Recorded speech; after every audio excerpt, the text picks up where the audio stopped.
मैं ये कहना चाहता हूँ कि ये जो एफआईआर में मेरा भी नाम जैसा मीडिया ने बताया उसके अंदर है, एफआईआर मैंने देखी नहीं है, लेकिन मैं इतना कहना चाहता हूँ कि टेंडरों में मंत्री का कोई रोल होता नहीं। एक निश्चित प्रक्रिया होती है, उस निश्चित प्रक्रिया के तहत ऑनलाइन टेंडर होते हैं, वो प्रक्रिया की पूरी पालना होती है, उसके बाद ही वर्क ऑर्डर दिए जाते हैं।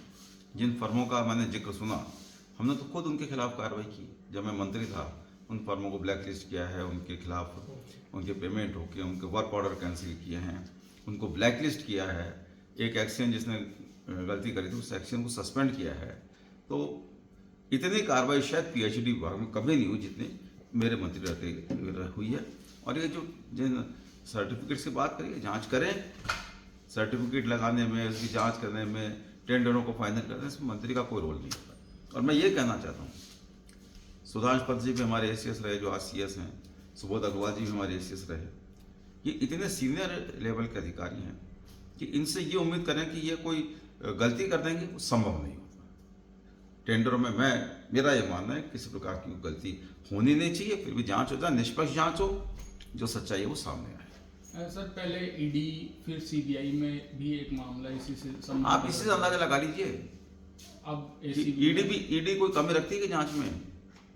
फिर उन्हीं मुद्दों पे आप एसीबी में जांच कर रहे हो। कोई बात नहीं, मुझे कोई एतराज नहीं।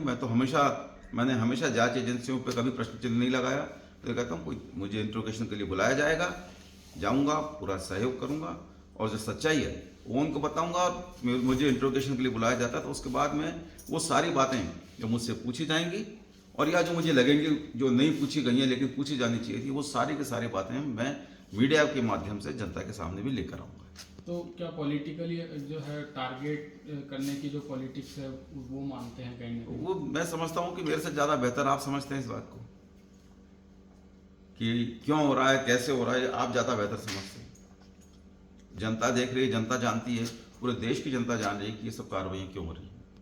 लेकिन मैं इतना कहना चाहता हूँ, मैं किसी भी इस ऐसे मामलों में जिसमें भ्रष्टाचार हो उसमें लिप्त नहीं हूँ, पहले भी कभी नहीं रहा और अब भी। ये जो एफआईआर दर्ज हुई है, अगर इसमें मुझे बुलाया जाता है तो मैं आप जनता को विश्वास दिलाता हूँ, जयपुर की जनता को विशेषकर और पूरे राजस्थान की जनता को, कि मैं इन मामलों में निश्चित रूप से बिल्कुल निर्लिप्त पाया जाऊँगा, मेरी कोई गलती नहीं पाई जाएगी।